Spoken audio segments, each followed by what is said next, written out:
My name is Adrian Troy. I'm the chair, the incoming chair for Perth branch for this year and for next year. And as part of the responsibilities with the chair, this alternate tech talk came about because of a survey monkey that was circulated late last year to try and capture the thoughts and feelings of the membership.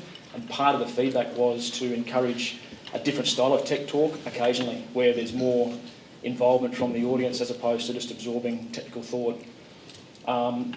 It's a very basic outline for our first one, inaugural, and we're hoping to perhaps achieve the same thing next year as well with the outcome for this evening. So there's three main points that will be discussed by our panellists, broken into 3 half-hour slots, 20 minutes for each panel topic, with 10 minutes or more, if required, of Q&A. It's with great pleasure that I introduce our panellists. 4 esteemed panellists from various stages of expiration, and also experience perhaps. I'll start very briefly so that we've got some background as to the experience of the panellists, and then if you wish, you may formulate questions and direct them, if you wish, to the individual panellists. So we have Erica Smythe, has worked in the resources industry for 45 years, with approximately 15 years in mineral exploration, 15 years in mining and petroleum, 15 years as a company director. She's now focused on creating conversations on how to ensure the resources industry rides on top of the wave of the new Industry 4.0 digital revolution without getting competitively damaged or dumped. We're also joined by Dr. Sophie Hancock, and indeed Dr. Erica Smythe as well, I apologise. Dr. Sophie is open to new ideas and loves learning and application of knowledge through the scientific process, rigorously relying on evidence. Her 15 years experience includes consulting, research and industry from startups to majors, with current director roles with AIG and ESWA, Earth Sciences WA. She's excited by forward-thinking, outcomes-driven collaborations and enjoyed being part of the success of programs such as Uncover, which was a collaboration with the Mirror. We've also got Dr. Peter Lilly. And he's a past president of OSM, recipient of the Sir Willis Connolly Medal, the Beryl Jacka, President's Award, and retired at the end of 2017 with over 42 years as an engineer, academic, executive and director, and now spends his time trying to relax. Making music, reading and writing novels. Then we also have Richard Price in the middle, mining engineer from WA School of Mines with a Masters of Mineral Economics and over 19 years of industry experience. He's worked for BHP and Rio, during which he had a number of practical site-based roles involving business improvement.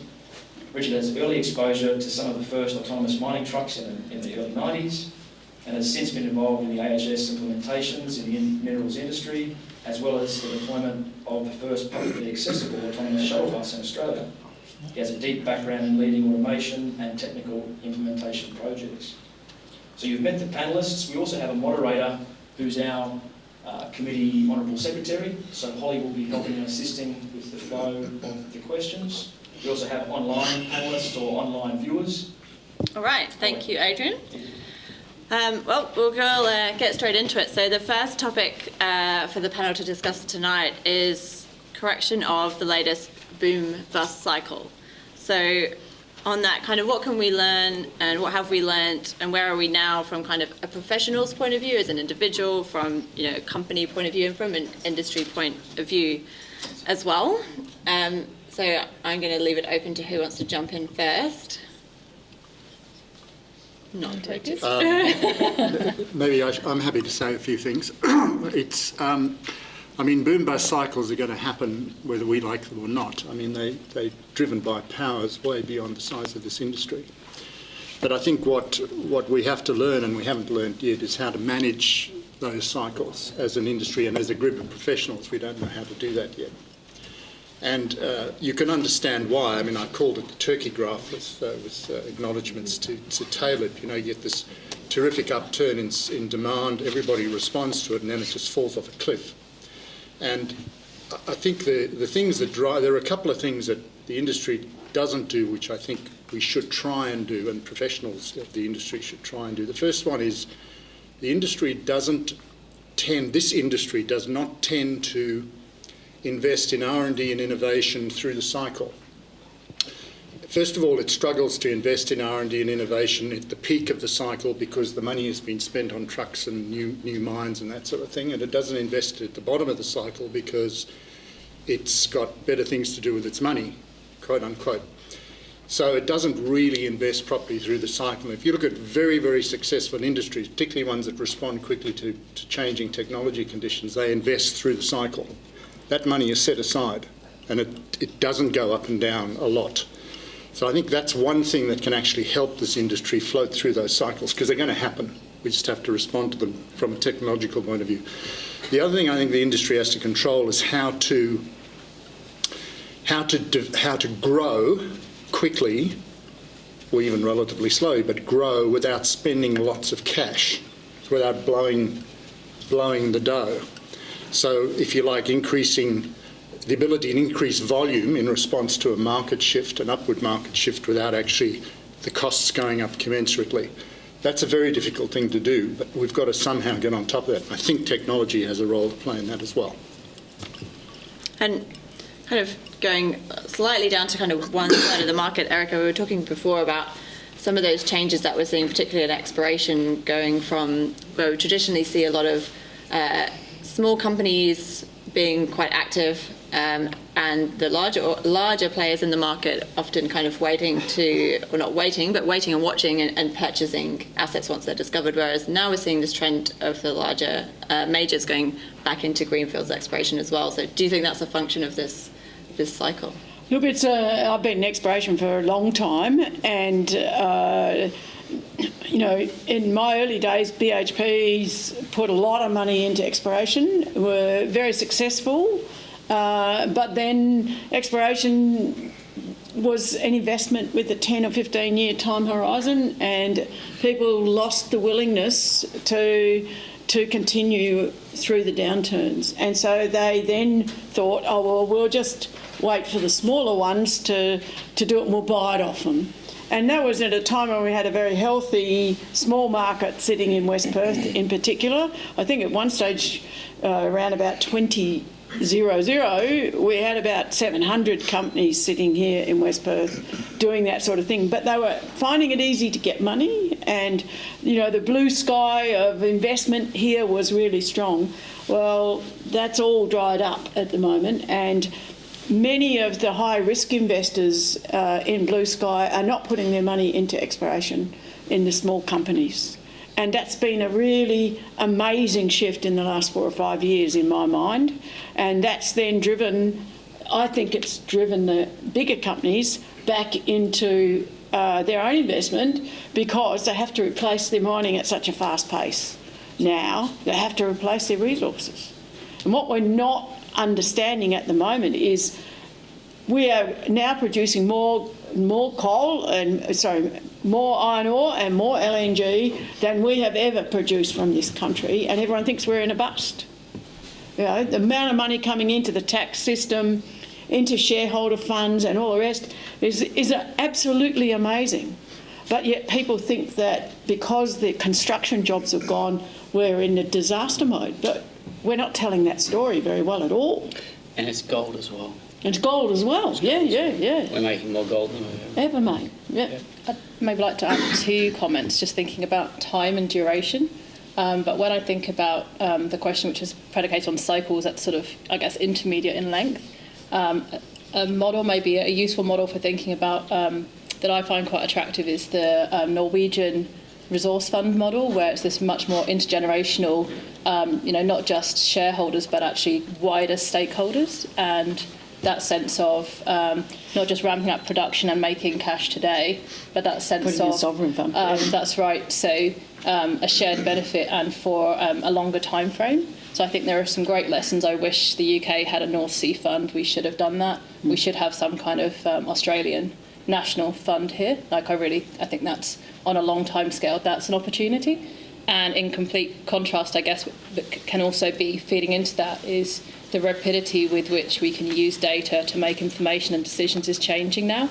So we could actually get a lot more of those same magnitude cycles actually quicker if you can make your decisions much quicker, and those decisions feed through the stock exchange. you have a data exchange system there through many organisations. So those cycles could happen on a much compressed time frame as well.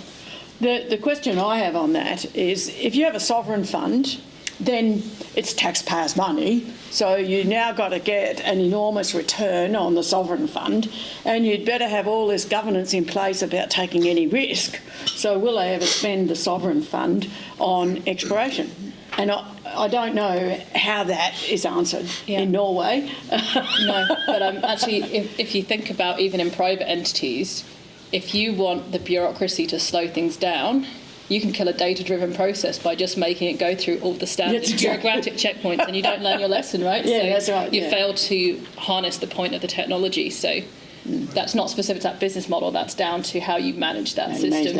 Yeah. Of course, Norway's, I don't know how many other companies are involved, but Statoil is a state-owned enterprise. So it's actually a little easier there, I think, to convert some of those profits into a fund. And I You probably know more about it than I do. I'm not sure of its status now, but I think it's actually transforming and broadening. And actually, you see this in, even in closer to home. Like there was an announcement that, for example, FMG is going into some of the battery areas too. There's a crossover between energy and mining, and actually that's very positive. We need to keep those industries connecting and feeding back into each other. So that's going both ways. And back onto that kind of technology topic and maintaining that investment in R&D and innovation, Richard, you've been involved with the development of a lot of the autonomous haulage and other autonomous systems. How did you see through that cycle? And arguably a lot of these things were developed, during that kind of bust part of the cycle. What did you observe kind of through that, and have you seen any kind of changes into attitudes and investment? Yeah, good question. I think that Rio Tinto did well getting on board the autonomous technology when they did, because now that it's kind of become a household name, there are a lot of people that want to want to make their trucks or drills, or less so trains and dozers, but certainly people are now more interested in automation than they were.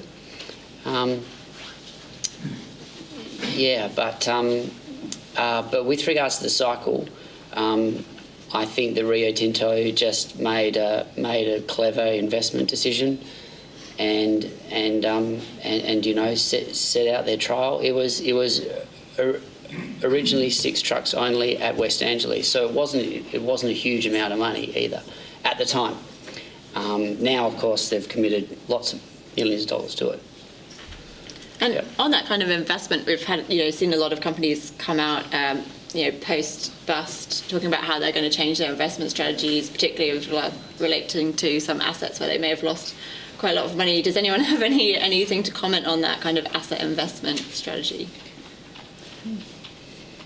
I can't comment on the choice of capital investment, but I do put up some accolades for the companies that have invested in the Cooperative Research Centre process. In the Centre for CET, Centre for Exploration Targeting, CRC, that was formed back when the boom was on, and companies committed large amounts of money over 7 years. And in that time, I was on that board, and I think we saw 2 companies actually give their 1-year notice and pull out during the really difficult times, and they were quite understandable, but everyone else stuck with that CRC. They'd made their commitment and they stayed in there, and in the end we actually had more money for research than had been proposed at the beginning. And that I was particularly impressed with the commitment of the companies. I'm now involved in another CRC proposal that's going forward, and we'll be seeking similar sort of commitments. And the Minex CRC companies have committed now for 10 years on that. So they're putting that money aside, we hope, in their budgets, and unless we have takeovers and all of those sorts of things that you can't really control, I hope that will be one way industry getting together to tackle the issues, rather than trying to do it themselves like Rio has done. They've done all of that on their own, but this is a way that we can all get involved. I guess a different sort of broader economic point I'd quite like to share is this idea that we're perhaps in different industries moving more from a supply to a demand dynamic. So customers are getting more and more informed about what they want, and we sort of see the aggregated consumer power of citizens and customers. So like even in the energy market, for example, I've seen predictions that Australia may achieve its renewables targets on the basis of everybody buying solar panels for their house, sort of essentially leapfrogging government policy. So, that demand flip can be quite profound and also quite quick, and it's easy to underestimate because the aggregation is very distributed, so it's perhaps not visible in the early stages, but then as you go up the adoption curve, that's going to consolidate into a bigger market share. So I think that flip to demand is going to be interesting to watch. All right, well, I might throw it out for a couple of questions if anyone has anything to ask the panel, particularly on this kind of the boom-bust cycle topic. Back there. Thank you. Hi, Mark Noppy from SRK. Just a question on the boom and bust. I mean, this is not something new. Those of us who've been around a long time, we've suffered those cycles again and again. The question is, how do we manage them? So the questions we ask are the same, but they're the same questions we asked 20 years ago.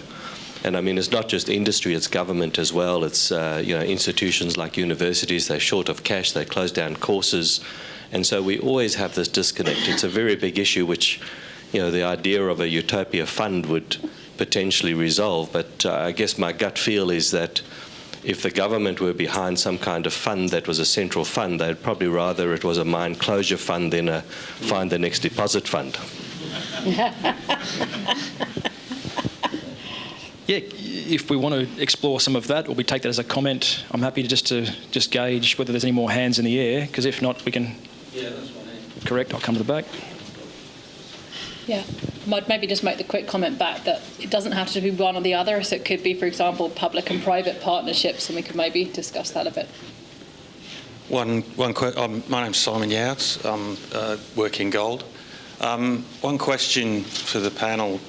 It appears to me that, and I would like to hear your thoughts on it, that the wavelength of the cycles has got shorter, and that's impacted the way the cycles, obviously, and then the way you can raise money and the confidence that mining companies have in, is this working?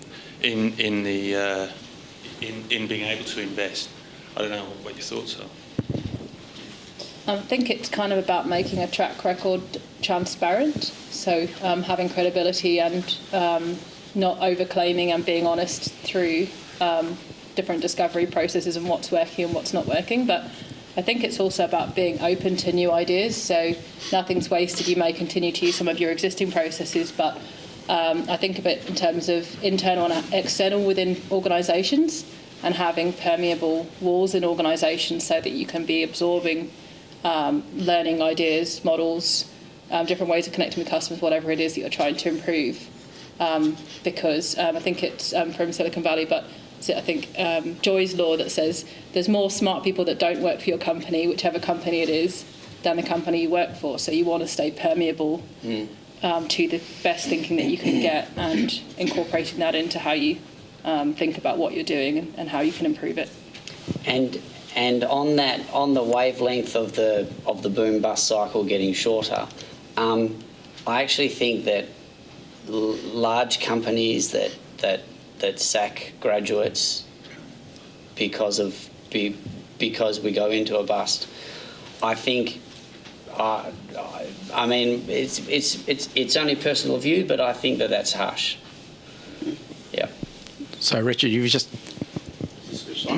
Yep. So Richard, you just touched on my question to the panel. So Chris Teresi, member of the AusIMM. So what are the panel's views, thinking about the boom bust nature? That, I heard the comment at the start, we feel it's like imposed upon us. Thinking of a mindset of sustainability. through the industry, and particularly with regards to attracting new talent into the industry. So I've seen some of the stats of mining engineering graduates that are in third year and fourth year. It's pretty scary.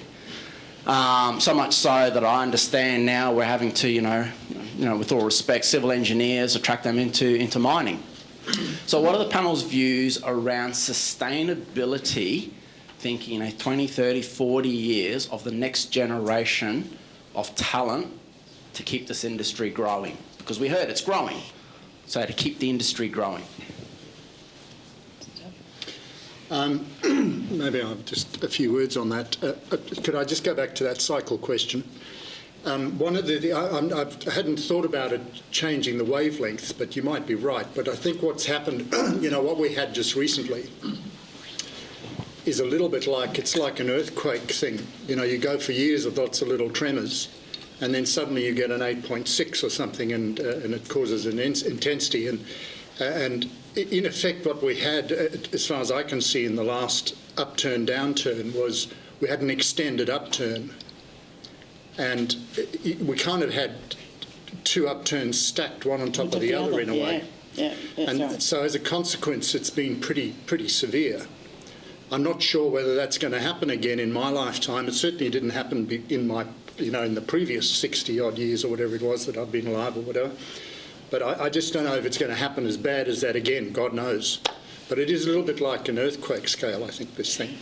It's generational, almost. Yeah. And before you answer that question, can I just comment on it? Can I follow up? I don't think that's one across. You take, for example, lithium. Yeah. I'm not in that industry, so please forgive me those who are. But if you're trying to raise money for a lithium exercise now, it's on. It's not. You don't have to worry about it. It's just recording your voice. Okay. So if you're raising money for a lithium exercise now, the perception in the investment world is that there may not be, and the heat's coming out of it to a certain extent, but there may not be a market for some of the exercises because it takes 10 years to get a mine up. Mm-hmm. Let's face it, if you're starting exploration now, you're not going to be in production for 10 years. So no matter how good you are. So your situation is that you're trying to persuade an investment market to attract funds for exploration, yet your challenge is that your wavelength of interest, if you like, doesn't supply money for exploration for a long enough period of time to deliver a production unless you're a major with a bank balance that with a balance sheet that can survive. As a quick comment back though, that's assuming that your methods don't change. If you apply a new how, your previous assumptions may not be valid. So it totally depends on how you're exploring. And I think in terms of investment, people care about return on investment. So that's a combination of duration, what your investment is, what methods and what the costs associated with that are, and what the possible size of the prize is. So I think you have to look at those variables that you can control and see how you can explore that conversation. But if you're using a new how could be data science, so you're now consuming more inputs, let's say, then you might actually either be able to get to that endpoint quicker. You might be able to discover more endpoints to follow up, which could be targets or could be entities or whatever. So I think you can only start with our assumptions now and continue them out if you're not changing those assumptions. If you're using new assumptions, which you could do, then perhaps the existing paradigm is not serving you in that new investment attraction space.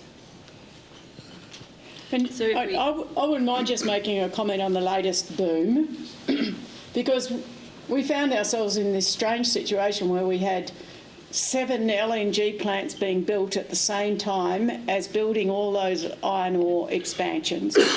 And then we wondered why our cost of production just skyrocketed and we outbid each other. People were moving every 2 or 3 months to get a job in another part of the same industry. And so we perpetuated it ourselves in the way we went about our recruiting. We didn't have retention bonuses. We didn't have any of those sorts of things that tried to stabilise the situation. And Blind Freddie could have seen what was happening.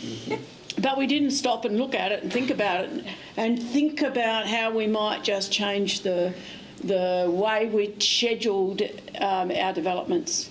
And so we have to take some responsibility for how that got so totally out of control when you couldn't get anyone. And we were recruiting people from the aged care facilities to, you know, we just stripped Perth out.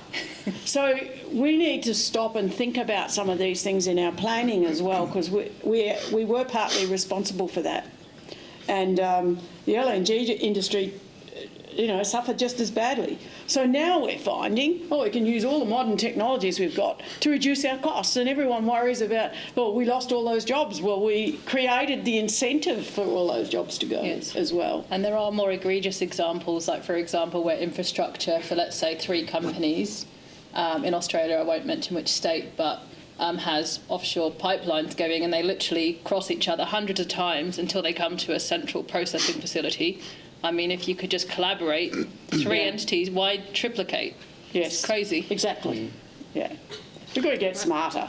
Well, we might maybe address this question. Sorry, yes, and then skip to the next topic. So it's kind of actually the other side of the same coin in a sense, because so in the 7.5 years I was at the School of Mines, a similar time to this gentleman, but we're on opposite sides of the classroom, if you like. He's not as old as he looks.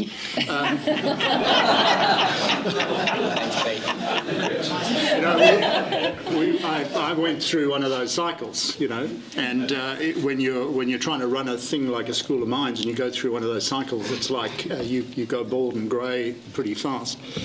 And you know, the way the industries, the universities try and respond quite quickly, as best as they can. They're not exactly agile things, but they try as best as they can. I think one of the things that really exacerbates the counter-cyclical recruitment of students into first year is the way the industry responds, gets to Richie's point, responds to its graduate intake and how people are treated during those down cycles.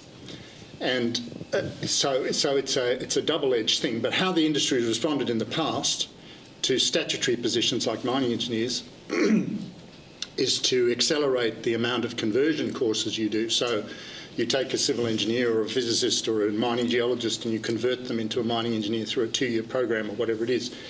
And, you know, that's how those things started because of that response, and they've been going for a long time at WASM and of course at the University of New South Wales to some extent. And I think that's really one way universities can respond to it. But it takes 2 to tango there.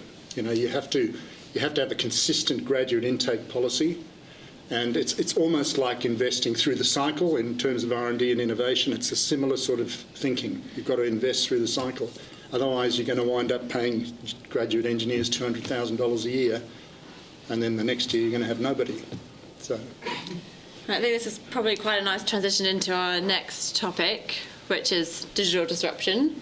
Obviously, there's a lot to say around that, and everyone, I'm sure, can agree it's probably one of the most common buzz terms or buzz phrases that we hear at the moment. But there is a certain aspect of it around skills and roles of the future and jobs of the future. So it might be a nice transition to talk about that. So, Erica, I know we were talking about before around kind of that fear of the future and what jobs of the future might be like. So, to comment on that.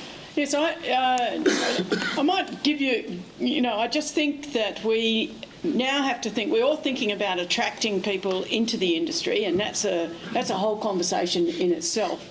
But we also have to think about the people that are already working for us in the industry.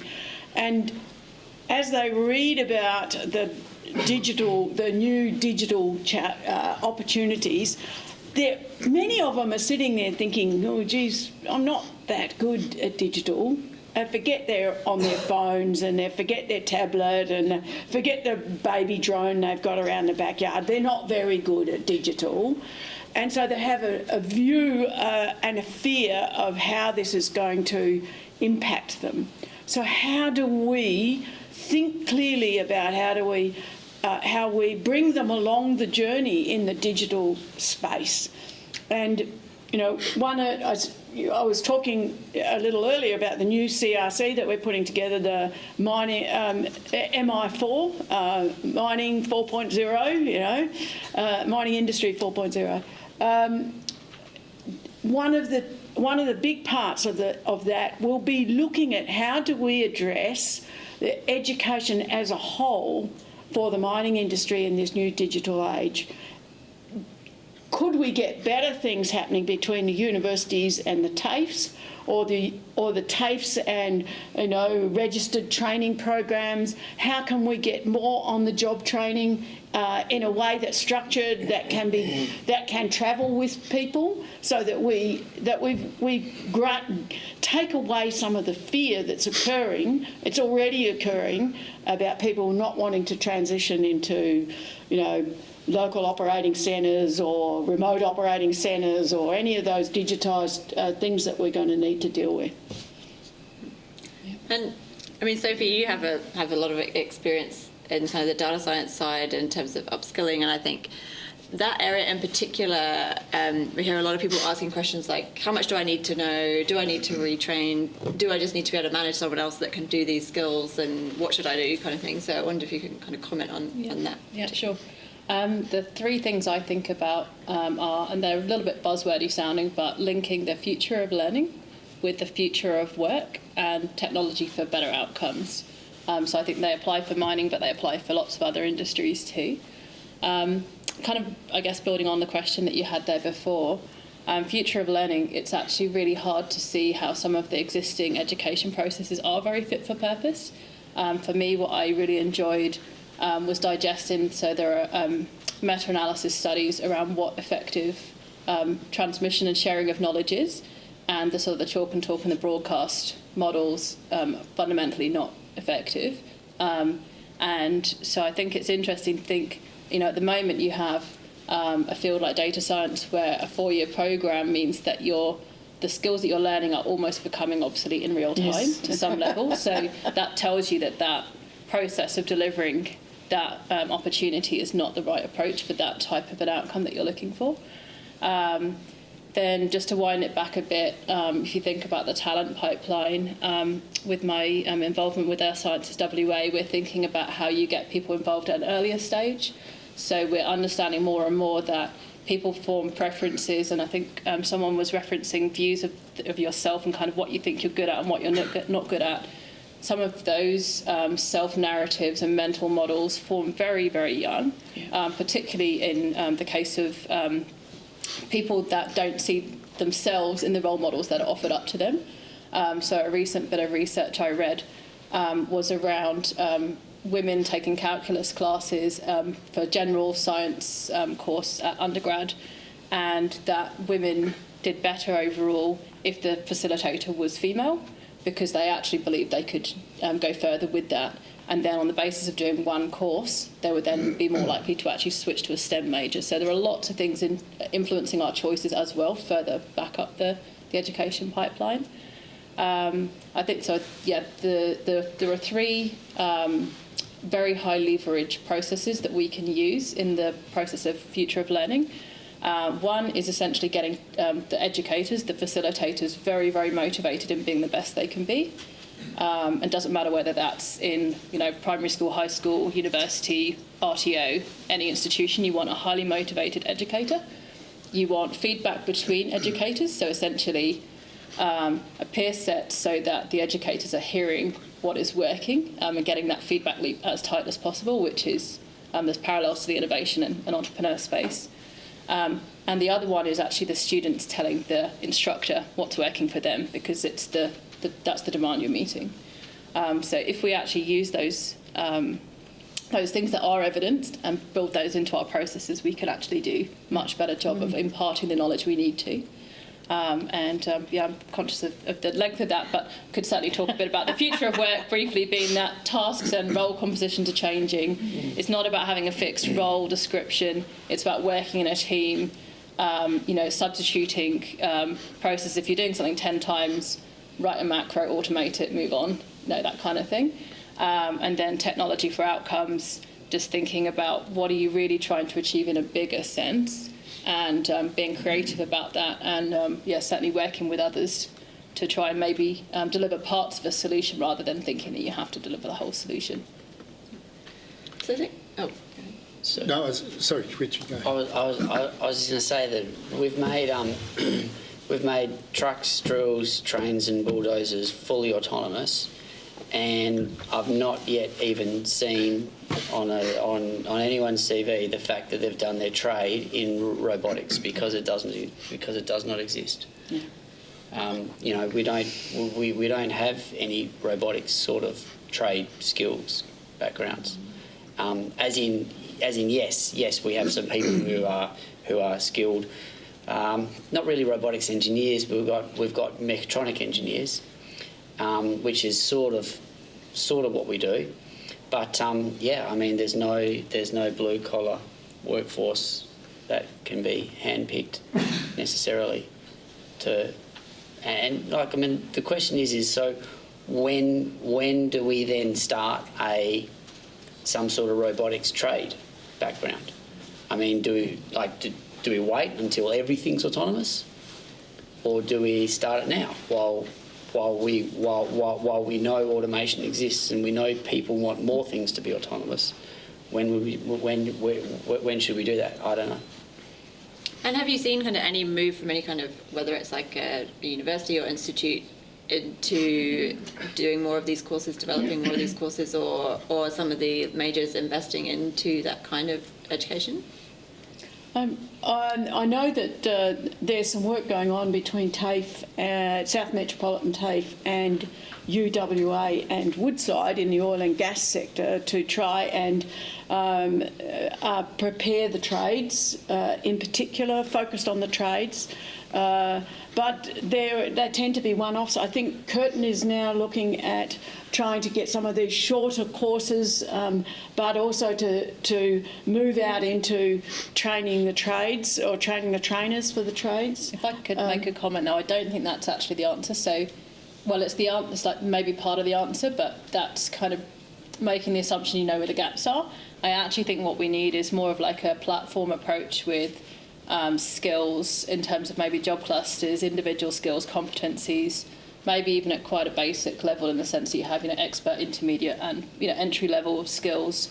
Work out what the skills are, and then really see where those gaps are. Like we've got kind of a patchwork of some ideas about where a pathway between a given background and a new emerging opportunity is, but they're just sort of a bit ad hoc. I think we kind of need to take a bit of a broader view about where all the gaps are, and then we can build programs that meet those adjacencies and build those pathways. Yeah, I think that's probably right. It seems to me with any technological change facing the industry, there are kind of 4 levels that these things need to be approached at, and it needs to be integrated. I mean, boards and senior executives need to know enough about this stuff to ask the right questions. So that doesn't mean they have to be data scientists, but they need to know enough about it, and they need a certain type of training set. Then there's middle management that needs to know about it.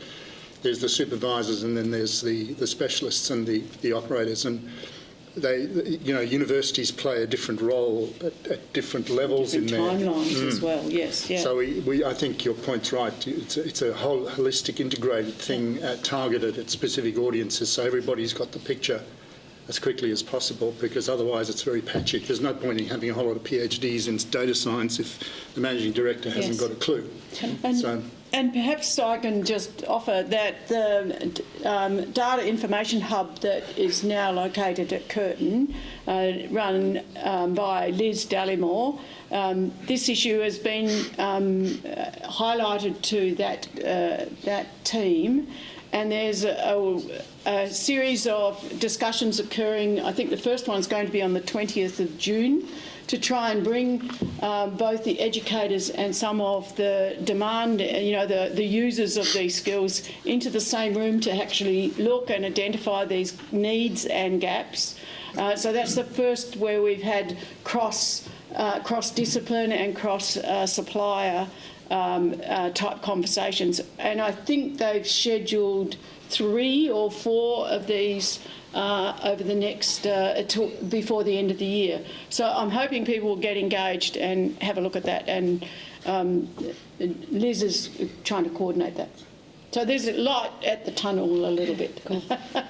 Maybe like a slight tangent, but something I think is really important is that when we think about careers and the fact that we would come in, we'd have some kind of entry-level job and we would change, we might work for a few different organisations, but we would basically climb the greasy pole.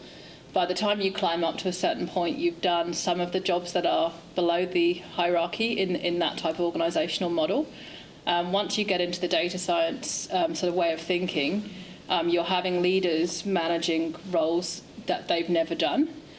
So actually the dynamics within teams and within organisations have to function differently. And so we need these concepts of psychological safety. And this is where this culture piece comes in. My take on the learning opportunity is that what you can actually do, the point is not to have a remote operations centre, the point is to be an organisation that identifies that this is a strategic stepping stone to the next thing. And so then you could take that process and say the internal investment conversation, the actual technology and the team building that goes along with a major initiative like that, that's a prototyping process for the whole organisation to learn what running an ROC takes. So then we think about autonomous trains or trucks or whatever. The point is not to have the autonomous trucks, it's to prototype the learning process of what the organisation is needing to take account of in terms of its people, its process, its technology, to move the whole organisation forward. And that correlates to the learning of the individuals, the learning of the organisation, the future of work of that organisation. All right, it might be time to throw it out for some questions. Jack Booth with Snowden. We, as a consultancy, make a lot of our money off software, so we deal with a lot of programming on a daily basis. It's how I make my money, and I appreciate the concentration here, at least on the software side. I just regret here, prior to joining Snowden, for example, having to try a startup at SpaceCube, for example, in virtual reality and have it fall flat on its face from a marketing perspective when all of my programmers got dragged off to Bitcoin, or contrary-wise, or an equivalent, or contrary-wise off into the medical, if you will, insurance programming side of it. I'm not sure how well we market ourselves, and I just, I'm put the MBA hat on and just say, how do we market ourselves as an industry? So we don't do it very well, okay, from a student perspective. In fact, I think it's very poor. There is some fear. I don't know if it's gender-based necessarily, you haven't met my daughters, but seriously, it's a function of getting the right people and the right mentality, and I'm suggesting, as much as anything else, certainly on the programming side, as an industry, perhaps. I went through university that required everybody to have a couple of courses in computer science. That, I think, is critical. I think it's vital that we do that. Okay, it doesn't have to be hard, and I just want to throw that out there. Likewise, from the standpoint of dragging the costs out of our industry, which I think we need to do. We still have to push them down because there is a huge pressure internationally right now. There's a capital strike on now, if anybody doesn't know that, between the tariffs, America and China. There's a huge capital strike. We know that. That money's sitting there waiting to be invested. How are we going to free it up, okay, when, quite frankly, the pressures are there trying to keep the prices down? That's another problem, okay? Everybody wants low prices, all right, in spite of the fact that there's just so much out there in terms of consumption right now. I just throw that out to the panel. I know it's multifaceted. Feel free. Choose one. I'd probably like to just say I don't think fear is gender-based at all. And actually, I think if you were to make a gendered comment, actually, I would say, and it is a generalisation, that actually many men are actually the ones that perhaps don't know how to label and use their emotions appropriately. And actually, when I think about the sustainability of people, and you think about the increasing suicide rates and things, that's massively concerning to everyone. The conversation didn't quite pick it up exactly in the earlier conversation, but there's sort of three segments when it comes to transitioning work. there's essentially the people who are kind of the over my dead body, I'm just not going there, package me out. There's the arm twist. If you kind of do a really good sales job, I might get interested. And then there's the people who just willingly want to self-move, essentially. And particularly if you do have that fixed view of what your skill base is, then that's really challenging. Like, where's your relevance? What's your sales pitch? How do you see your own relevance? It's a little bit off topic maybe in the sense that it's from a manual point of view, but I remember reading a statistic about where people were 10 years on, and it was people who were painters and decorators who had then become unemployed. And actually a very large number of them, like something like 3 or 4 times, were actually no longer alive. The cost of not getting it right is huge. We really need to help, and I think it's for open conversations and to bring many partners to that process, because the thing that sort of, I guess, capitalism democracy does demonstrate quite well actually is this distributed decision making, which essentially looks like a lot of different experiments and a sort of a survival of the fittest ideas through market dynamics actually does work quite well with some curation. Capitalism is needed.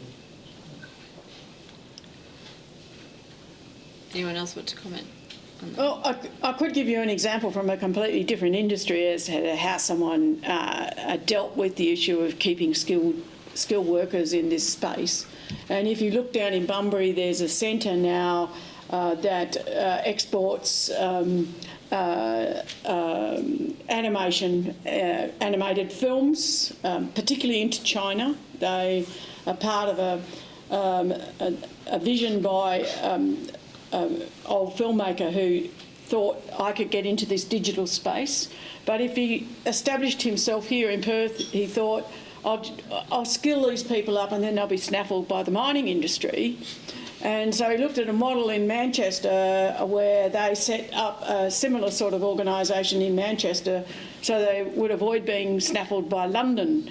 And so he thought, I could do this in WA. And so he got a whole lot of engagement with the Bunbury City Council. He got facilities in the Bunbury Library, and he set up 7 animators in the basement of the Bunbury Library. And it has just gone gangbusters. He's kept his skilled staff who want to live in Bunbury. They don't want to live in Perth. He's grabbed kids out of the local colleges and trained them up, and he's now having to build a new facility. He's a major exporter of animated films. But he decided not to be in Perth. And I challenge now whether our industry all needs to have the operating centres in Perth. Why can't we have local operating centres located closer to our mine sites, encouraging our workforces to stay in regional centres and regional communities and all the benefits you get out of living in a country town? I know, I grew up in a country town, I know what the benefits are. So if we've got to start thinking outside the paradigm we have, remoting operating centres equals city. It doesn't have to be that way. And maybe we've got a different methodology we could look at. Something like you're talking about. Think about what's motivating people, what keeps them. Yeah. One thing I learned through my recent experiences with the geoscientist to data scientist product that some of you might have heard of, but was essentially a process to take people with an engineering or geology background and give a sort of a short, sharp inoculation of data science skills. So one of these kind of pathways is there's only so much innovation you can do in the product space. You also need to really think about business model innovation, and so I think that's the point that we're obliquely kind of pulling to the surface there, is that it's actually about business models as well. So that is collaborations, and also thinking about where you get your sense of what good looks like. Is that across industries? Is it from particular points in time? What kind of twists can you bring? I think that needs to be something that we kind of get more disciplined about doing on a regular basis, even if you work for a large organisation. There's that catchphrase, working in the business and working on the business, and you need to do both. I think as well, as a mining industry, we sometimes forget the broader communications that we might need to do. I mean, we are a primary industry, and we are not a consumer-based industry that people engage with us on a daily basis. So there's not openness and awareness about the opportunities that are in mining. And I think there's a lot that we can do as an industry to think about how we can actually communicate in a different way to different sectors to talk about those opportunities, which, and that isn't talking within ourselves and our normal channels. Questions? We're going to encourage our online viewers to textualise any questions they've got, but we've got a question up the back here as well, or a comment. More of a comment regarding my own career, and the comment about robotics I fully support. The experience we had was that in a large organisation we put a lot of automation into a mine, and the experience was that the organisation that we found most adaptable or had certainly dealt with the electronics side of it the best was the military. They actually had some really good systems in place, and we stole their ideas and put them in place in terms of duplication of key bits of infrastructure, and that led through into how they were managing some of the, not so much automation, but certainly some of the high-end electronics. So that it's just that there is a disconnect between the tertiary education and our industry. It's clear, and there's a real lag in terms of what they do. I think that maybe is also something we need to kind of accept might need to persist, and in fact could be the best way, because we have this idea of lifelong learning and learning on the job and hands-on learning. And so I don't think it's realistic that we're really necessarily going to change more of that education to happen in institutions. It's just maybe getting clearer on labels. And so if I think about what the future of being a resilient worker might be, it might be about being able to label and quantify and kind of give some skill levels about one job cluster, and how do I navigate as an individual to another job cluster. And that's what kind of being relevant looks like. I may be doing all of that independently in the gig economy, or with a partner, or with some in-house training, or some combination, mentoring, reverse mentoring, many ingredients. So I think a lot of that is still potentially going to happen in the post-education institution space. And the other part is we seem to be having longer and longer working careers. So, later retiring. My stepfather's just retired. He's about 80. So this is sort of becoming more and more normal, that people will either can't give it up because they love it, or don't have the luxury to do so. So we have longer to kind of stay relevant. Good luck to you keeping relevant over 40 years if you're not doing these other in-between steps of agile learning. Let's make an adjunct to what you were saying, Sophie. I think some of it, talking about higher education now, so university education, there's a lot to be said, I think, for almost going back to how university education used to be, and that is non-vocational. So you're given a set of academic skills, thinking skills, which you can use anywhere to do anything.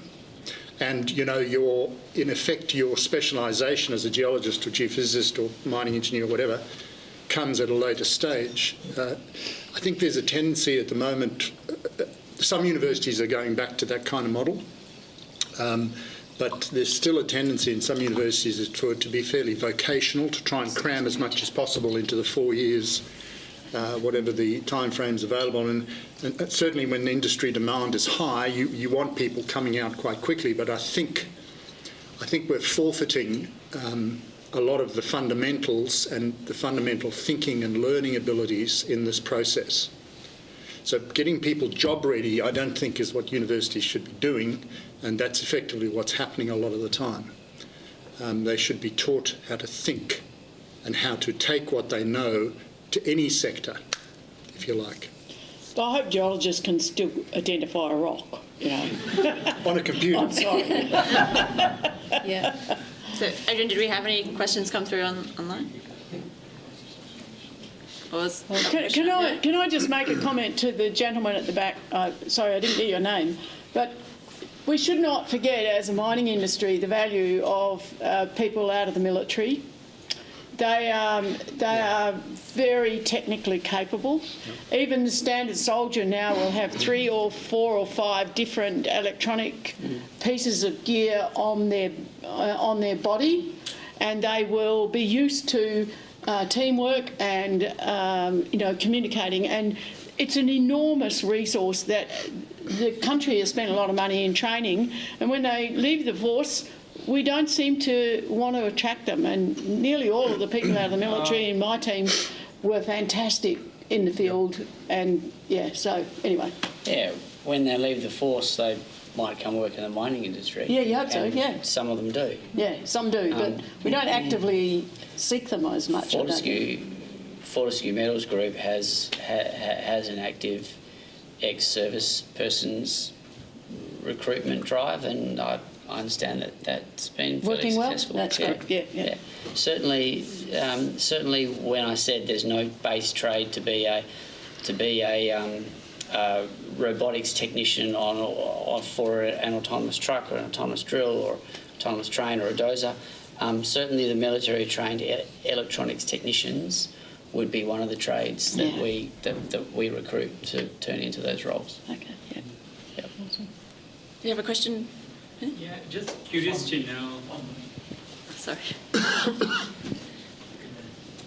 Should the mining industry be consumers of digital technology that is developed by the experts like your Microsofts and Google, or should they become the technology developer themselves? It depends what you want to be when you grow up. Yeah. Do you want to in-source your business or outsource your business? But as a mining industry in general, is there an appetite to be the experts when necessarily your real job is to dig earth and not be the data scientist yourself? Should you be the consumer of the technology which is available in the market because you can pay and use it to become more productive, or do you get involved into the nitty-gritty? Yeah, it's a great question. So companies are trying to figure that out, and in general, a bit late in the day. So essentially, I think maybe you could answer the question by saying the group that is best placed to do it is the group that should do it because they're the ones who are going to add the value. So are you a truly intelligent, smart miner that can actually deliver that whole process, or do you need to do it in a partnership? How many software engineers and data scientists do you have in-house that actually have the know-how to do that? Or in fact, do you need to partner with one of these organisations that has the black box technology? So it really depends on whether you're going to be able to do it as a first question, I think. When Rio Tinto looked around, and I'm saying something that's public knowledge, but when Rio Tinto looked around at the autonomous drilling systems, they did not find any that were up to their standard, up to their standard of documentation, etc., etc. So they made up their own. I'm not necessarily saying it was a good idea or a bad idea, but Rio Tinto has their own autonomous drilling system. Yep, and I'm not saying that's necessarily the way to go, but that was their approach at the time. I think the key to the future is that we have to at least agree some common architecture, so that if you go to one particular supplier, that you're not then find you're locked in for life. And most of us that have worked with SAP would know what I'm talking about. But if you think about mining, we've got all sorts of little bits that we somehow or other bring together from exploration all the way through to waste management and optimisation. And we have processing, and we have a whole lot of different players along the whole value chain. And one of the things we need to now think about is a holistic way of how that gets integrated in a much better way, and that we as an industry are not tied to waiting for bits and pieces to come from overseas, but we've got a strong supply industry where we can plug and play. And we can actually do it, choosing the best supplier. And if Honeywell or someone actually supplies this bit the best, we can plug it into the system. But the people that know about the whole integrated system are the people that own it and are trying to make it work. So I think it has to be a bit of both. But one of the main aims of the new CRC bid we're putting together, the MI4, is about this whole of system integration, so that we can create, using the bits and pieces. Some parts are really, really good at automated trucks now, but they still have to integrate into the whole rest of it in the system. So I think there's going to be real advances that occur here, and we just have to be at the front end of it as a country. Yeah. Integration and systems thinking requires that you have stocks and flows, so you need a common currency, if you like, for the different pieces to connect. So that's why you need this interoperable space. You need the data to be able to flow. And so, like, for example, you might need to quantify the value of a team in dollars per tonne or something. You need to be able to do the equivalency calculations and express things through the whole chain of actions. The other part is collaborative supply chain sounds great, but you need real trusting partnerships between companies, because a lot of the time, essentially, it's a black box and you don't know, and everything's proprietary and you can't get those intermediate steps of breakdown. So then actually there's a real kind of bum fight about who does own the data. And there's going to be a bit of a shock in mining, really, because although we're used to thinking that we're large consumers of big tech, actually, when you think on a global footprint, we're not necessarily, even the biggest companies, that big a consumer. And so even the biggest companies may not have much leverage and buying power as much as they used to. So this is quite an interesting space to work out how are we going to break that. If you do want to be an investor in your own in-house processes and not just a consumer, what do the companies do? Maybe the big mining companies actually need to have some kind of consortium within the anti-competition rules, but to actually increase their collective leverage. I'll take one more question and then we'll go on to the next topic. Okay, yeah, thank you. Really interesting discussion. So Adrian Pearce from the MI4 CRC bid.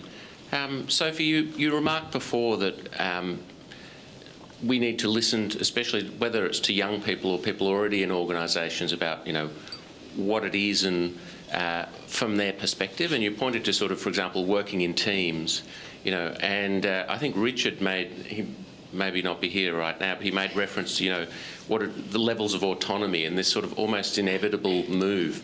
I think it's really valuable to think from your perspective, what is it like to work in teams? And for example, in autonomy, there's levels of autonomy that are emerging now, and it's this value chain that Erica made beautiful reference to. It doesn't probably make sense to, automate the point that you made before, those laborious things at every point, but there'll be value in doing it at particular points.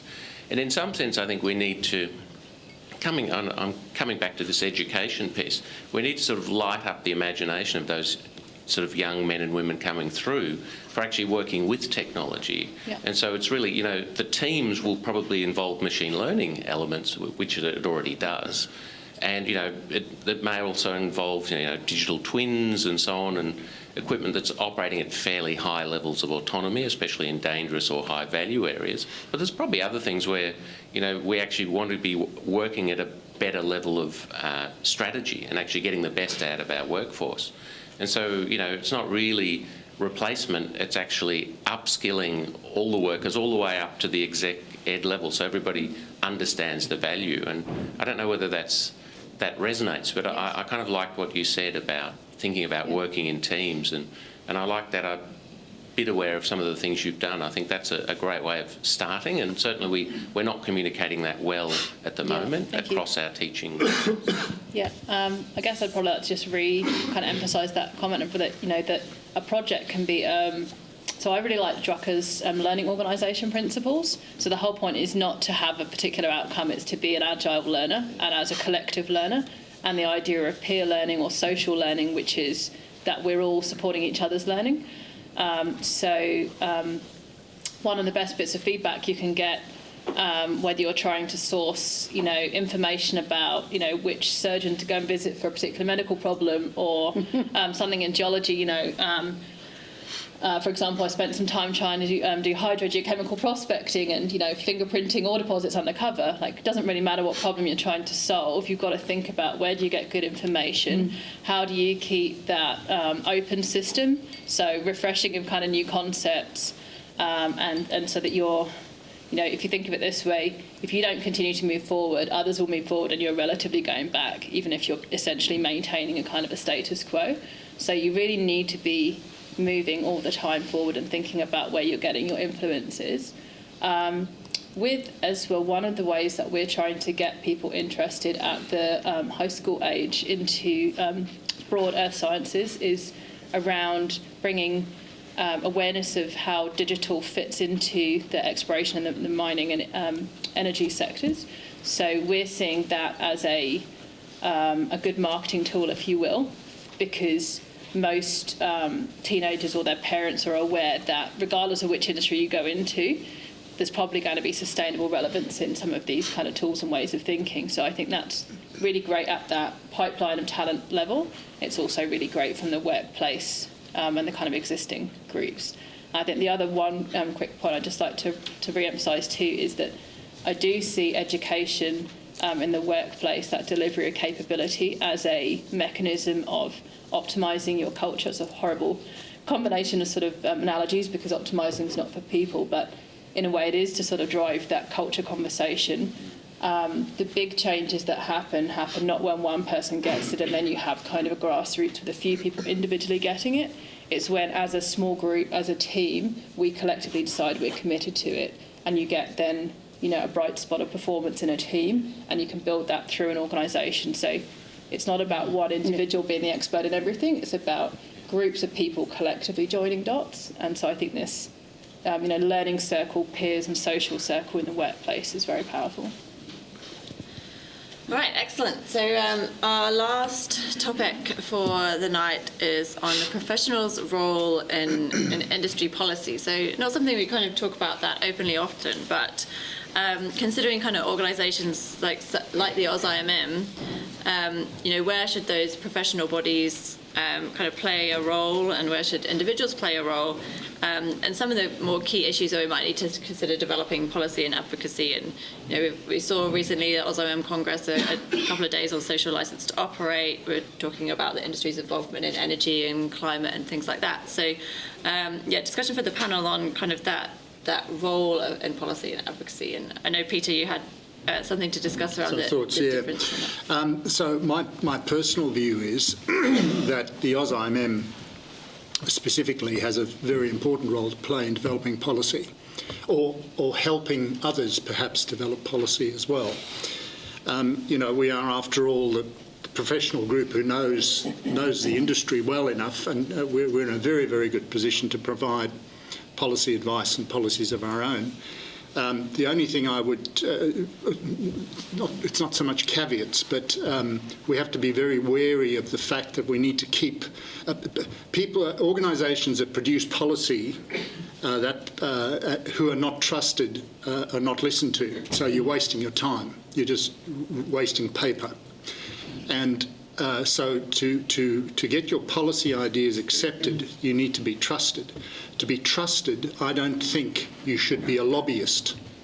So lobbying and policy development are two quite different things. You can advocate for professionals in the industry, but you don't want to lobby for particular political outcomes.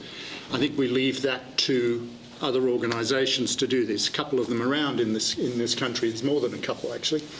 But, that is not our role. But I think our role as a group of professionals to assist governments and companies, for that matter, because not all companies are good at developing their own internal policies, to develop policies that will help support the industry. I think it's something the AusIMM should be into, but not lobbying. And Richard, we were kind of having an interesting conversation on kind of policy and code of practice versus law, and particularly around the areas of the development of new technologies like autonomous haulage. When is a code of practice appropriate versus an actual law around use actually required, and what does the impact of that mean? Yeah, so that's an interesting point, because there is no law regarding autonomous vehicles. in the state of Western Australia or indeed the country of Australia. So despite the fact that we have autonomous vehicles operating and have done for the last decade, I don't know when things like code of practices might become laws. I don't know if I'm not really legally. I'm not a lawyer, obviously, but I know that we have had the code of practice here in Western Australia for several years, and that our code of practice is being quote unquote adopted by other provincial and territorial governments out there. As to the actual legality of it, at the moment there's not been any. As far as public announcements goes, there has not been any significant accidents or incidents that have involved any autonomous vehicles yet. But there probably will be one day at some point in time, and yeah, like when indeed that may happen, I don't necessarily know what to say, because I don't know what. I don't know what it will depend as to what laws there are at the time as to what can happen to the people who own those autonomous vehicles. So from kind of, that industry body side, as an AusIMM alternative body, like what role could they potentially play in developing any guidelines, or is that kind of something that could be kind of left much more on a regulator side? Yeah, it's an interesting point. I don't really know what role the AusIMM could play in developing vehicle automation guidelines. Well, isn't this kind of an interesting anecdote? Because if making policies as an advocacy sort of position, or just indeed to try and kind of bring out discussion and maybe not reach consensus, but kind of, share information and stuff, if that process was actually functional, then it would be able to keep up with the technology it's trying to manage, but the technology's already here and doing it, and that process isn't keeping up. So we need to find a new way to formulate process and policy to be able to take account of that, right? Because I would agree. The first person who loses a family member to a incident on site because there isn't some kind of rules around this is going to be rightfully very disappointed that the right kind of preparations weren't taken account up front. So I think that's sort of proves the problem, yeah. right? Yeah. And regulators are in a difficult situation in a fast-moving change in technology basis, because if you leave it to the bureaucrats in Canberra to do it, they have got no real experience in any of it, so they need to get advice as to what is going to work and to stay high enough up so that the regulations don't become ridiculous.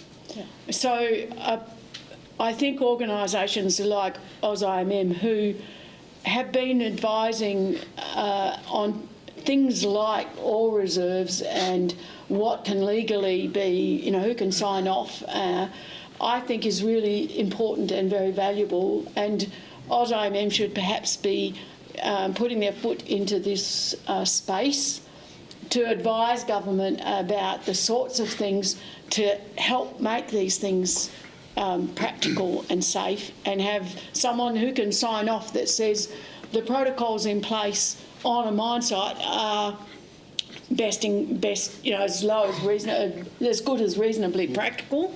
And if you can establish some sign-off on that, then you don't have to go into the detail of regulation right down to this truck will stop within this space, and you just need to know that the organisation has appropriate mechanisms in place. So maybe there's a different way it could be done. At the moment, in terms of vehicle automation, the hurdle has been cost. Yes. As in, as in the actual cost of the autonomous system, but that cost is coming down. Yep. Like it's coming down, and it's coming down dramatically, and it will come down dramatically. Like at the moment, it might cost say $1 million to make a truck autonomous, but in the future, it'll only cost say $100,000 ish. Yeah. And when that cost comes down, then look out, because Yes, they'll be everywhere. They will be everywhere. That's right. Yeah. They will be. So then someone's going to have to sign off that the systems in general that are there, that are safe enough, that are going to keep them communicated, are going to work. Yep. And Yeah, I mean, the mine of the future won't have any operators. no. I mean, that's kind of obvious. We need to bring some tech perspectives into the conversation, I think, because I think we're, like I said, as a geologist, I think we're kind of in that technical mindset, and actually technologists and IT people think differently about these problems. And while they may not be policy experts, I think some of those types of people who may or may not have a background in mining but certainly understand the technology, the limitations, the rate of change of development cycles and things like that, I think needs to be part of the conversation. Yeah. And then I think the other part might be that we need to actually have some open conversations, because in markets there's always that profit motive which may be at odds with some of these other drivers around safety or risk or something else. So we may need, I don't know, some sort of experts, whether that would be from an academic technology perspective or, but anyway, that wouldn't have a direct financial gain perspective in that mediating of that process. Yeah, I agree. And I think in any policy development, if the AusIMM is going to do it full on, we are going to need to do it in collaboration with others, because there's no point in AusIMM developing a policy, Engineers Australia developing a policy, Australian Academy of Technology and Engineering developing a policy, and they're all going off to government or wherever they go. What government wants is one. And so we need to work together to do those things. We shouldn't be trying to do. Some of them we will lead and some of them we won't. And I think we just need to be in that space. But it's a very specialised area. You can't just become a policy developer overnight. It requires certain skills. Could I maybe make a more general point as well, which is that values should be derived from the point of view individual groups of stakeholders. So that looks different to different audiences. So we're probably a little bit internal looking, thinking about what our needs are, but we need to think about who we're talking to and what their needs are and how they perceive value. And so we should be bringing that sort of stakeholder communication mindset to these discussions as well, to be thinking how many stakeholders are viewing these opportunities and problems, and think quite holistically about all the people that would perhaps come into that discussion, even if you're not getting consensus across all of those groups, but you would want to bring in a wide group. Did you have a question at the back, Adrian? I had a comment, there was a question here. I think the intent of this last discussion point was in lieu of some of the discussion, the healthy discussion from the first point, which is the cycles that we're all navigating through, what have we learnt? And some of us have seen this multi-times in the past, and therefore I think, particularly in terms of policy or gathering our membership thought for the vast members that we've got, trying to determine this advocacy for professionals, but then also recognising this ongoing cycle that we're going through. How can we at some point then say we're part of this solution, and rather than saying here's a policy, read it, it's just this is what our membership is saying, have a read and you may benefit the industry. So I guess that was just, it was less about the automation, although that's one element. It was more policy in terms of mopping up some of the missed opportunities that we discussed from the first discussion point, where we're all riding this cycle. Anyway, there's a question back here. The rate of change means a lot of rules are breaking down as well, though, so I think that's just a really challenging thing to be, what time frame do you want any policies to be relevant on, and how quickly do you refresh them? And I think it's a great ambition, but how do you do that meaningfully? Good evening to the board. My name's Douglas. The reason I stood up to make a comment is that my family, my son in particular, is in a fairly unique situation. He works in the Air Force as an electronics technician.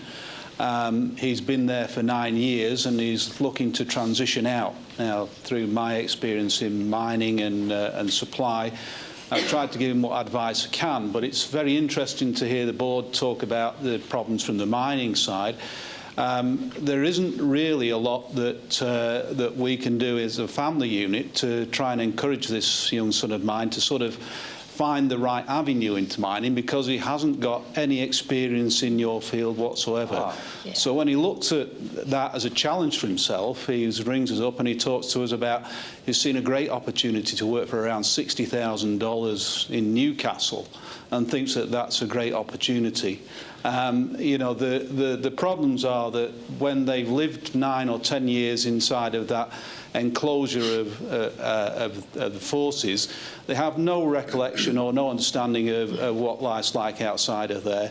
And I'd be interested to sort of see where you go from there. Any comments that may or may not help? If he's a qualified military trained electronics technician, get him to email me his CV. I'll give him a job. No worries. I might just hold you to that. Thank you very much. The other thought... That's been recorded. You know. It's around the whole state now. The other thought that might be kind of useful too, though, is you have to be very careful with labels that you put on yourself. You are not your job. I am Sophie. I am not a geologist. Actually, I have been. I'm not a data scientist or a statistician. I mean, I can say that I've been doing those things. So, you know, actually, who am I? I'm, for example, an open-minded person, open to new ideas. So you have to be willing to spend that self-reflection time and get whatever inputs you need as an individual to actually work out what is your value proposition as a person. And it's really a process of discovery. You know, what is it that excites you? What is your personal purpose? And to just not limit yourself with those labels. I think the other part is we do get very lazy first order thinking about whether someone's an insider or an outsider of a group. And that can hold you back into, for example, you might want to be changing from mining out into something else, and you keep getting pushed back into mining because people just see you as a mining exploration geologist or whatever. So those labels kind of can keep you prisoner or kind of keep you out. And it's about being creative when we think about someone's potential. It's not what you've already done and the fact that you did a job with that same job title that tells us that you're going to perform highly. It's actually more about your potential as a person. How do we define that multifaceted capability of the individual? Christian, up front. It's just coming. Sorry, it's a one-liner, Sophie, from Peter Crooks. Clearly you don't know many people in HR and HR systems and processes, do you? Because you're a geologist, sorry. That's true. But one of the more disruptive examples, there's a tech entrepreneur who's got some very interesting ideas about management, and he's got a company of 5,000 people. Do you know how many HR people he's got in his company? One after the second one was retired out recently. So that's, there's reasons organisations have HR. It's not about the optimisation and success of their people per se, right? That serves other organisational functions. If I go back to the Air Force point, just an anecdote as much as anything. I've employed lots of people over the years, and the best employee the best person I've ever signed up to do a job was an ex-army captain, a young woman who flew helicopters in the army, and she struggled to get a job out of the army. Very smart, 3 degrees, flew combat helicopters, and was one of the best. I've just never met anyone like her before. Extraordinary leadership skills, quick as hell, could turn her mind to any project management problem. She was brilliant. And she and I had a long chat about, I gave her this opportunity, and she's now out and about in industry. She actually works in the oil and gas sector now. But she said it was very difficult for people like her to get into Civvy Street because industry doesn't know how to deal with these people. It's a bit like taking someone, out of a CSIRO, and what do you do with them? It's quite a difficult transition. And it's as much about industry as the person themselves. So, and these are people with enormous skill sets. I mean, very, very smart person. And I was so impressed. I'd employ another one of those any time. Not that I employ anyone anymore. But it's all the way through the hierarchy of the system. You know, whether you want a really, if you want a really good field assistant, in the old days, you would go to get someone ex-military, because they could run a camp, they could do anything. Yep. That's my memory of them. Really fantastic they were. Exactly. Yeah, that's a long time ago though. There's a lot of opportunity though in the, I guess, the improvement and the use of, evidence-based research out of, organisational psychology and things like that to actually make recruitment and retention processes fair, to open things up. And, one of them is, they call it horizontal interviewing. It's blind, but everyone gets asked the same questions, and you actually essentially measure whether your questions that you're asking at interview are helping you predict high performance, and you keep the ones that are, and you whittle out what's not, and you improve your interview and progression process over time. So if you want to invest in these processes, you can get better at it. You can do that in a way that is trying to be bias-free and removing systematic bias, or just removing prejudicial gut instinct and subconscious thought patterns, unconscious biases that we have. There's a bunch of different things you can do, but ultimately, we all know, we've all been there, you need someone to take a chance on you to give you that opportunity. Right. And we're really not good at tolerating diversity and recognising the value of difference. We really need to think a bit harder about how we sort of recognise the potential of people in that variation. So can I do the opposite and ask the room a question? Go for it. Okay, my perception, and I'm not a member of the AusIMM anymore, and haven't been for a long time, but my perception of the AusIMM is that it's the core membership is about professional accreditation. And a lot of what I see is about who can sign off on statements to the ASX on various things, be they all reserves or be they something else.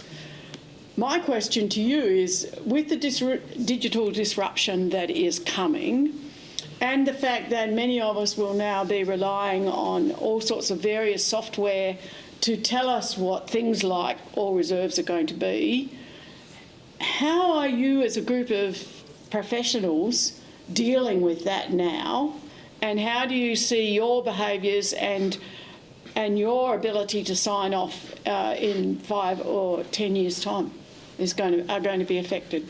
Because you've got to be ready for that in a very fast way. Who's going to answer? Who signs off on all reserve calculations now? So the job code is not prescriptive. Remember, is it? No, it's not. It's not. Okay. It's not prescriptive.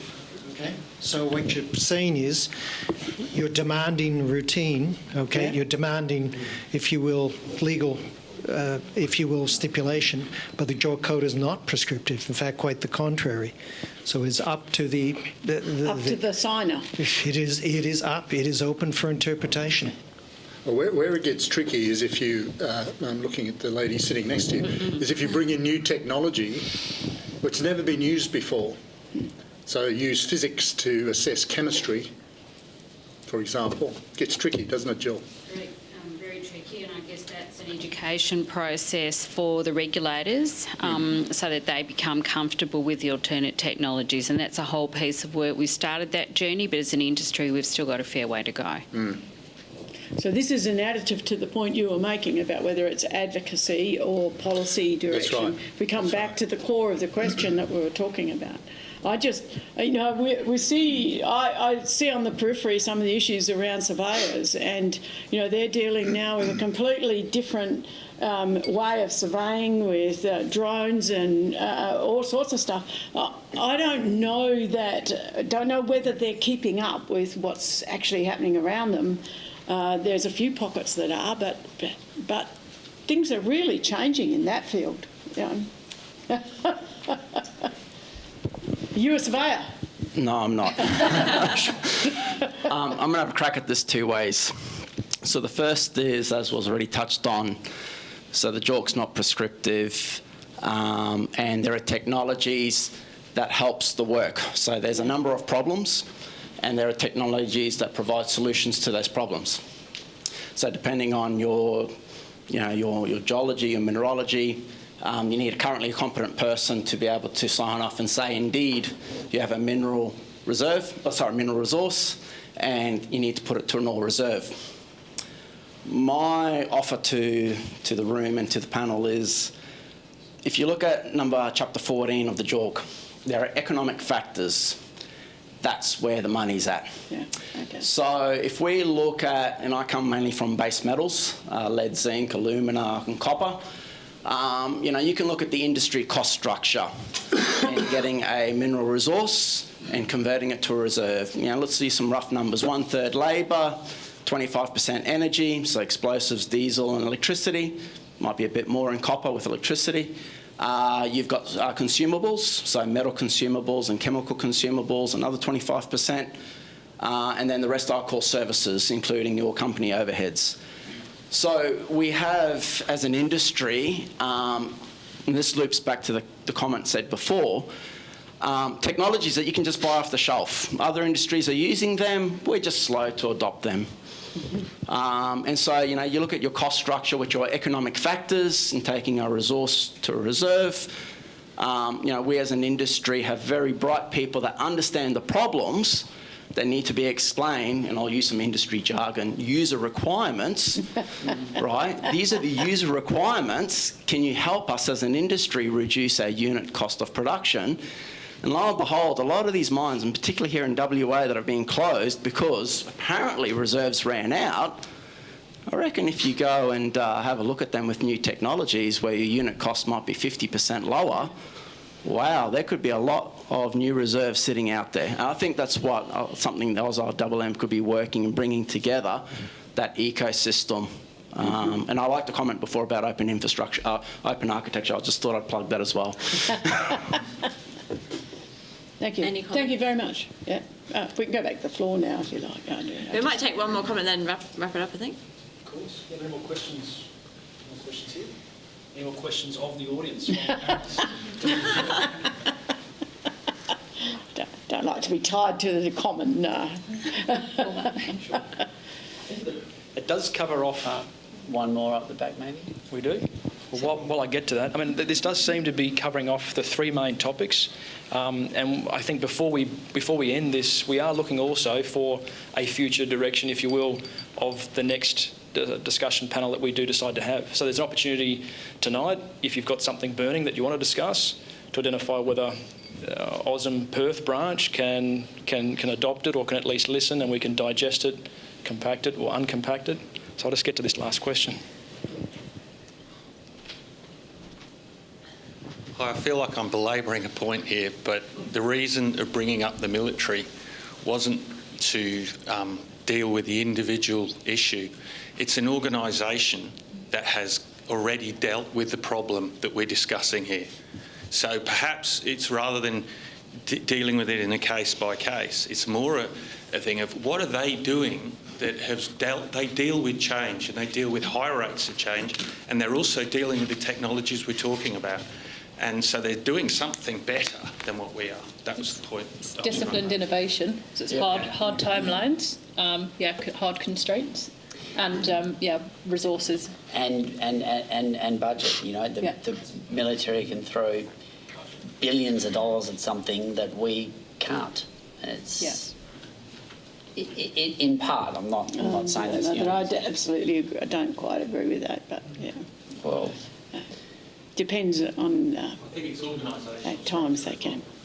Yes.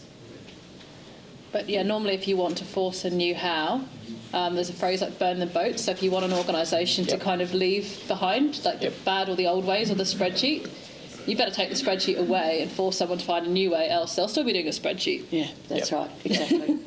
Yeah. Which is fine for lots of things, but, it may limit you from learning the next tool that could do something a bit better. So, you need to be weaned off. I think really the only difference is that with the military, it's brought together under a national banner. Yeah. With the industry, we don't get together. Yes. And that's a real problem for us. The opportunity is vast in this country. We touched on it before as well. Infrastructure. We can't bring ourselves to share it. Yeah. Yeah. When we can get to that place, I think we can approach somewhere near where Norway has got to. Absolutely, and I have another example that corroborates exactly what you're saying. I've got a paper. It's an AusIMM paper that's been put into a conference now. It discusses autonomous haulage, and no one from any of the operators of autonomous trucks or any of the OEMs would even go on record as saying anything at all about them whatsoever.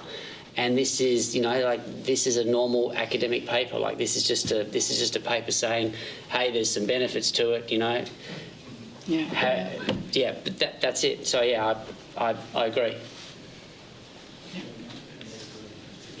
Yeah, I thought I just might, a number of questions have been asked, like what can the Institute do for us or do for this question? I thought I just might remind you of the purpose of the Institute, right? So the purpose of the Institute is to advance the sciences by the sciences applying to the mineral industry for the benefit of the community. That's actually the single sentence of a purpose of us within the AusIMM. But further to the conversations, we've said, how do we do that? That's we, right? Many of us, that's us. So conducting education and research, we've been talking about that. Facilitating exchange of ideas and information, that's what we're doing. Encourage development and acquisition of knowledge and competency. We've spoken about how do we make sure people are abreast of the changes that are happening so quickly. Promoting sustainable and ethical professional practice, setting and maintaining high professional standards. So we spoke about what are those standards that we're going to need in the future. Providing leadership and services to our members. So that's what we're talking about now. And of course, informing the community about these changes. So the question was asked, what can we in the Perth branch do, or what can we as members do? And someone, going back 3-4 years ago now, somebody said to me, why don't we have an automation and digital transformation, etc. type community of practice? If it's such a burning platform, why isn't it a topic that's actually central? Whether it's a community of practice or whether it's a common theme or thread, that's what I think we should be doing. It should be a conversation, and more than a conversation, that's common. We don't see it in a heading on our meetings. I'm not sure it was a topic at the recent Congress. I'm not sure those who were there, was that a topic? Was that a session? I don't think so. But should it have been? So I was part of the organisation a few weeks ago, just before Congress, where we had a forum on social licence to operate. What does it mean? Can we help formulate a policy framework to put to the AusIMM board so that the board can proactively say, this is our stance on social licence, this is what it means to us, and from there, what does it mean to our members? And perhaps on this topic of automation, digital transformation, let's get that definition out there. Let's get the conversation going. Let's make it a hot topic, and let's get it across all the communities of practice. Why not? Yeah. Yeah. Good one. Anyone else for anything else? It's a good one. I'll just say that the communities of practice are basically a big learning circle, right? It's just a bigger group of people, but it's the same model. Yeah, that's right. Yeah. So before we thank, before we thank our panellists, do we want to take just a few moments to see if we can capture next quarter or next half year potential panel discussion? Not to slow down the exit from here, but I guess we've got an opportunity now with those who've already committed to listen so far. There may be something that we haven't covered this evening, although it was deliberately as broad as possible to cover everything future-based. We're not futurists here, as much as we think we are, but anybody at all, or have we sort of reached the limit? I think the ayes have it. Okay, well, please join me in thanking the panel.